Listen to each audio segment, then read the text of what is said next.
Hi, it's Linda and Paul from the Green Life Soil Company, and we're talking again about mulches.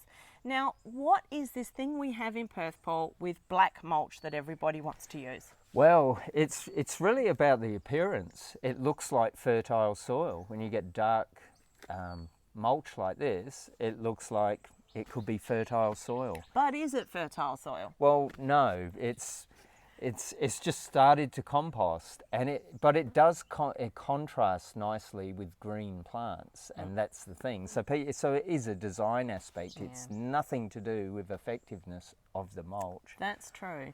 And in fact, carrion peat mulch, which is one of the most common mulches that we've used in Perth for years, peat is water absorbent, and it doesn't make a lot of sense to use something like a sponge that sits on top of the soil. So as the water comes in, the mulch absorbs the moisture, not letting it through to the soil profile. So anything that holds moisture, you want in the soil, not on top of it. Yeah, because that's right, especially with being dark in colour, as it heats up in the sun, any moisture that's in it will evaporate.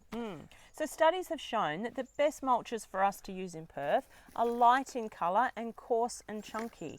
And these tree prunings mulches are fairly inexpensive, and they actually work really, really well.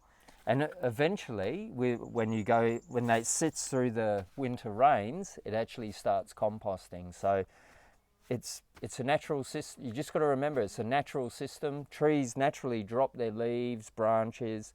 They cover the ground, protect it from the sun, keep the moisture, and feed microbes. That's all you're trying to do with your mulch. That's right. So, yeah, think chunky, think coarse. Come and see us.